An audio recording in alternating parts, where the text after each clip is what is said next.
That was the most difficult case, and I just won it. Now, Biden has a similar case, except much worse. I was protected under the Presidential Records Act. Biden wasn't, because he wasn't president at the time, and he had 50 years' worth of documents, and they ruled that he was incompetent, and therefore he shouldn't stand trial. And I said, isn't that something? He's incompetent, and he can't stand trial, and yet he can be president. Isn't that nice? Mr. President, but they released him on the basis that he was incompetent. They said he had no memory, and he was a nice old guy, but he had no memory, and therefore we're not going to prosecute him. I won the case, and it got very little publicity. I didn't notice ABC doing any publicity on it, George. We covered you extensively, sir. I'd love to move over on to different topics. I didn't notice you do any publicity on it at all. I won the case, the biggest case. This is an attack on a political opponent. I have another one where I have a hostile judge. We have you for a limited time, sir. I'd love to move on to different topics. No, excuse me. You're the one that held me up for 35 minutes, just so you understand. If we can move on now to the state of the race, sir, I want to get back to the campaign. Senator J.D. Vance is your running mate. He's had a lot of controversy lately, and I want to read you a few things that he has said in the past. He said the Democrats running the country are a bunch of childless cat ladies who are miserable at their own lives and the choices they've made, and so they want to make the rest of the country miserable too.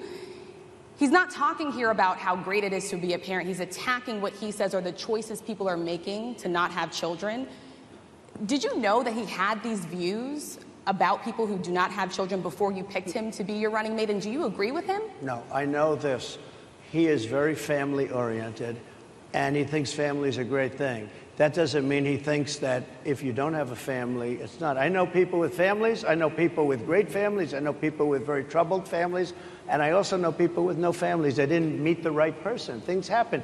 You go through life, you don't meet the right person. But he's not just talking about families here. He also says that people that don't have children should get less votes than those that do. I'm just speaking for myself. Is that your campaign I think position? I'm speaking for him, too. He strongly believes in family. But I know people with great families. I know people with not great families that don't have a family. And the people without the family are far better. They're superior in many cases, okay? He's not saying they're not.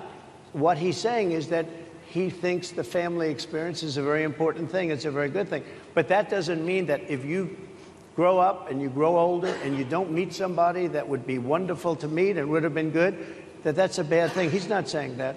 My interpretation, you'll have to ask him, actually, but my interpretation is he's strongly family-oriented, but that doesn't mean if you don't have a family, there's something wrong with it. Just one last point, and then we'll move on. Just one of the bedrock principles of American life is one person, one vote. Senator J.D. Vance has suggested that someone who has children should have more votes than a person who does not have children. I just want to be clear here. Is that the position of your campaign? Well, no, but it's not something I have ever heard before. I can tell you this. Right now you have illegal aliens coming into our country, many from prisons and many from mental institutions, and they want to give them votes. I don't think they should have votes. They came into our country illegally, and they're taking the vote away from all of the people in this room that have been here a long time, that have worked hard, that in many cases, and you'll see this happening, if I'm not elected, you're going to see it happening. If I am, you're not going to have any problem. But you're going to see it happening a long time. You're going to see the people in this room and people outside of this room are going to be losing their jobs to people that have come into this country illegally. Mr. President, can we stay with just kind of the state of the race right now? Because I felt like that vice president question, candidate question was right in there with that. So let's talk about J.D. Vance for a little bit. He's had some stumbles out of the gate. I don't know if you're hearing what we hear as reporters, but it's been a tough couple of weeks for him. Why did you choose J.D. Vance? Why did you choose him? And I'm having a hard time hearing, too. I know everybody out there can, but it's hard to hear. I'll tell you why. I chose him because he's a very strong believer in work and the working man and woman, and especially the working man and woman who have been treated very unfairly, because you have many of them in this room. But you have many of those people, they were treated very unfairly. They worked very hard and they were treated unfairly. He wrote the book that became a bestseller. The movie became a smash hit. He's a very smart guy without the benefit of having a family that has contacts, like a father that was well connected. He got into Yale Law School. He graduated in 2 years from Ohio State, summa cum laude. I mean, you take a look at, his career has been an amazing career. He started off at a level with a difficult family situation, very difficult, with the mother and the father and everything else. He ends up going to Yale Law School and was one of the top students, became the head of the Law Journal. I mean, that's an amazing thing. He's a 4-year, he was in the military with great distinction for 4 years, got out, went into business, became successful in business, very successful in business, actually. Did public offerings and other things. And I have to believe in that. I mean, he's somebody that was born in a rough situation. Most of the people know that situation because it was very well documented in his book. And I have a lot of respect for somebody that can get into Yale and become one of the best students in Yale, that meets a young woman at Yale who was also outstanding, and they get married, they have a beautiful family. But he had he's made himself an amazing life. He then goes to Ohio, lives in Ohio, and he had my endorsement. That helped. But he wins the Senate. He becomes a United States Senator. So he's a United States Senator. And so, Harris, like I respect you for your success, I respect people for their success. The reason I asked the question is because the last time you and I sat and talked was the day that you were shot. We'd been together for much of that day. You left to go to Butler, Pennsylvania, and we didn't know what was next. Yeah. And 2 days after that... I cannot understand. Your microphone I know, is so it is really hard for me to understand you, too. I can understand you perfectly. Because she's closer. I can understand you. I'm happy to hear that, sir. But I can't really understand, Harris. I have a few more questions. Because of the distance, and the mics are really in lousy shape, but I cannot understand Are you asking a question? what you're saying.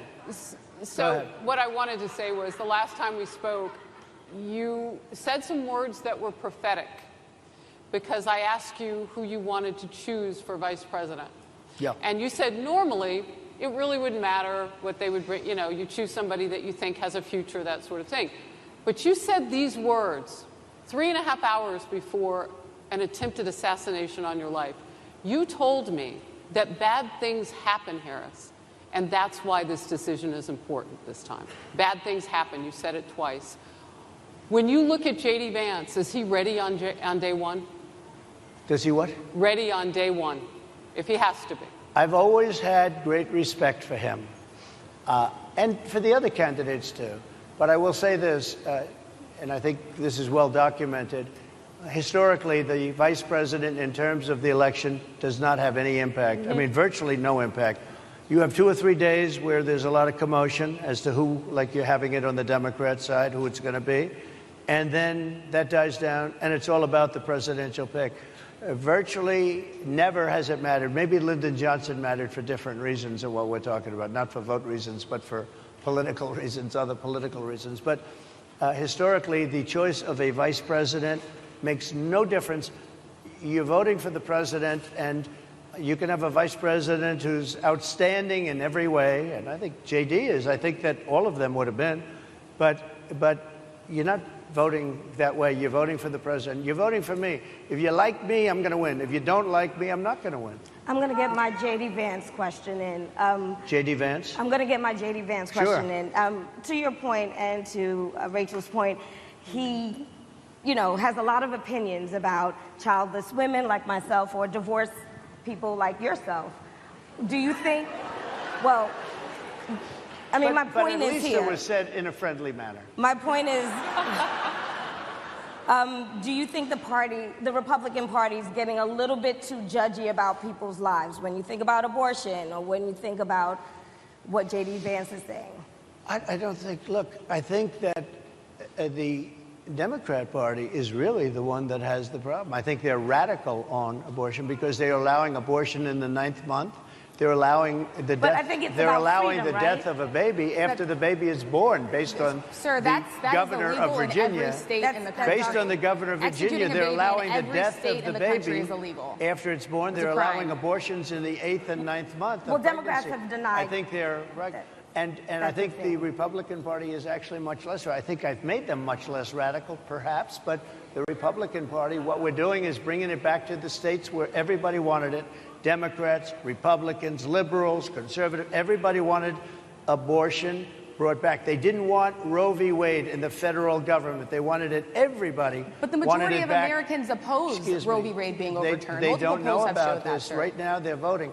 It brought it back to the states. Now, I happen to believe in the 3 exceptions. Ronald Reagan believed with rape, incest, life of the mother. I do. I think most people do. I think most Republicans do also. But if you take a look, right now they're doing, it's an amazing thing, out of the federal government, it's in states, and people are voting. And I will say, Ohio is, let's call it a more liberal version, has been approved.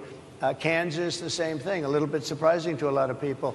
But the people are now voting, and it's taking this issue that's been going on for 52 years and has torn our country apart, and it's giving it to the people to vote on.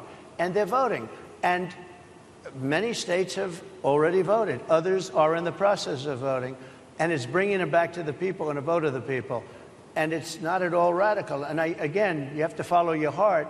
I happen to believe in the 3 exceptions. Most people believe in the 3 exceptions. Most Republicans believe in the exceptions.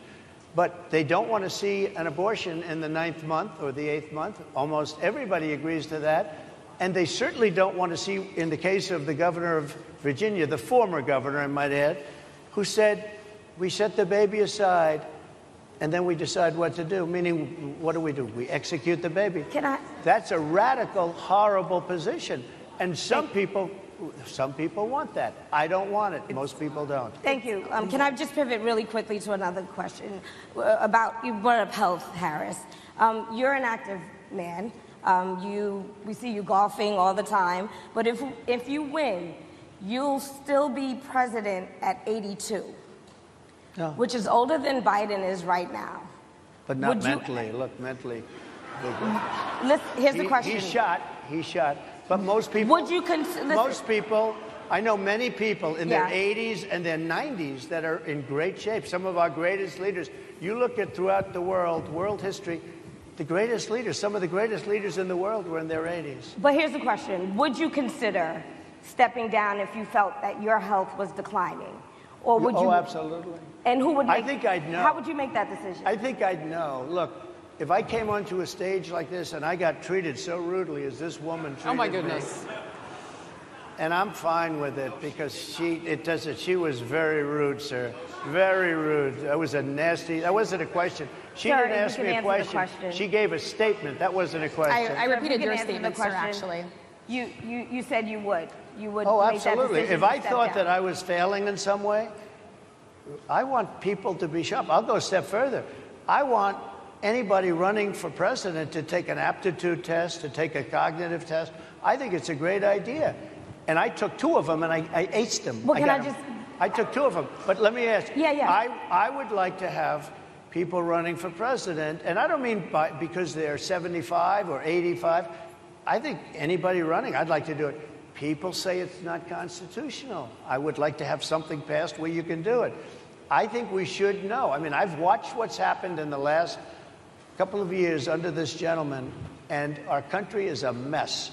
We have inflation. We have the millions of people falling in. We have Afghanistan, which was the worst, most embarrassing moment in the history of our country. What he has done to our country, and her too, what they've done to our country, she has been a horrible vice president. She's considered the worst vice president in the history of our country. Don't mean to interrupt you, but would you consider taking the cognitive test? Mr. President. I would love to and do make it. it public. Well, I've already taken 2 of them, but I'll do it again. Mr. President, how do you intend to... I suggested, Harris, that let's take one. I said, Joe and I will go and take a cognitive test. Now, I'd do it with her, too. I would do it with her also. You know what? She failed her law exam. She didn't pass her law exam, so maybe she wouldn't pass the cognitive test. Mr. President, are you saying she wouldn't pass? Just to be clear, I'm just giving you the facts. To be clear, you don't think Harris? How do you intend? She didn't pass her bar exam, and she didn't think she would pass it, and she didn't think she was going to ever pass it. And I don't know what happened. Maybe she passed it. She did pass it. There's a man over here. I think he must work for her. Mr. President, I would love to ask you about January 6th. You've called yourself the candidate of law and order. Yeah. When Time Magazine asked you if you would consider pardoning all the rioters, you said, yes, absolutely. Sure. You called them patriots. 140 police officers were assaulted that day. Their injuries included broken bones, at least one officer lost an eye, one had 2 cracked ribs, 2 smashed spinal discs, another had a stroke. Were the people who assaulted those 140 officers, including those I just mentioned, patriots who deserve pardons? Well, let me bring it back to modern day. Like about 5 days ago, we had an attack on the Capitol, a horrible attack on the Capitol. You saw the people that were protesting and spraying these incredible monuments, bells, lions, all these magnificent limestone and granite with red paint, red spray paint, that will never actually come off, especially in the limestone. It will never, I'm a builder, I know about this stuff. It'll never, you'll see it in 100 years from now. They viciously attacked our government. They fought with police. They fought with them much more openly than I saw on January 6th. What's going to happen to those people? What's going to happen to the people in Portland that destroyed that city? But sir, my question is on those. What's going to happen to the people that tried to burn? My question is on those rioters who assaulted officers. You have to would you pardon what's those going to people? happen? Oh, absolutely, I would. You would pardon those? If they're innocent, I would pardon them. They've been convicted. And by the way, the Supreme Court just well, they were convicted by a very tough system. How come the people that tried to burn down Minneapolis, how come the people that took over a large percentage of Seattle, how come nothing happened to them? How come the people But sir, we're talking about people that were seen beating officers with flagpoles, dragging them down the stairs. They're on video. Have you seen that video, sir? Oh, really? Well, they you would pardon those rioters? They shot a young lady in the face who was protesting. They shot her in the face. You know, nobody died that day. You do know that. But people died in Seattle. Nobody died, but people died in Minneapolis. You know, people died in Minneapolis. And nothing happens, and nobody ever talks, and nothing happens to those people. But you went after the J6 people with a vengeance. And I'll tell you what about the cops that were, and I'm all for the police, as you know, but what about the police that are ushering everybody into the Capitol? Go in, go in, go in. What about that? Look, nothing is perfect in life, but you have people from Minneapolis, you have people just from 5 days ago in Washington, D.C. They were having fistfights and fighting with the police. They were spraying and destroying. They were desecrating our monuments in Washington, D.C. 5 days ago, and nothing happened to them. And you can't have two systems of justice. That's why they went after me as a political opponent, because they felt they couldn't win without doing that. And we're going to win our cases, and we're going to be vindicated. But I have to spend a lot of time on that, and money. That's what they want. After the election, they won't care. Although in my case, I think they probably will, because the hatred is pretty deep. But I'll tell you, they went after me as a political opponent. That's never happened in our country before, and it sets a terrible, terrible precedent. What do you do on day one if you win? What's your first thing? What do? I close the border. And I do two things, because I can do a lot of things simultaneously. I close the border. We don't want people coming in. We want people to come in, Harris, but they have to be vetted. They have to be checked. They have to come in legally. I want people to come into our country, but they have to be vetted. They have to be checked. So when you say, what do? That, and I drill, baby, drill. I bring energy way down. I bring interest rates down. I bring inflation way down, so people can buy bacon again, so people can buy a ham sandwich again, so that people can go to a restaurant and afford it. Because right now, people can't buy food. Your grocery bills are up 40, 50, 60%, right? She's agreeing to me. Oh, she's agreeing. Thank you. I like you very much. Mr. President, I think we are. But it's true. Your grocery bills are up. And then they're mandating that you buy an all-electric car. You know, Elon Musk endorsed me, and he's a friend of mine. He's a good guy. He's a smart guy. But I'm against everybody having an electric car, okay? I'm very much against that. You have to be able to, if you want a hybrid or if you want a gasoline-propelled car. But, you know, we have more liquid gold, gasoline, oil, under our feet than any other country. More than Saudi Arabia, more than Russia, more than any other country. I want to use it. I want to use what we have.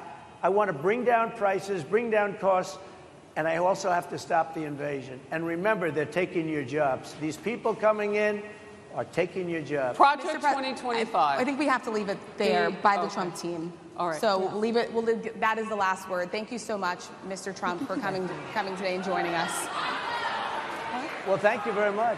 They've been telling us. I Thank can't you. hear him. Thank you, everybody, very much. Great Thank honor. you, Mr. President.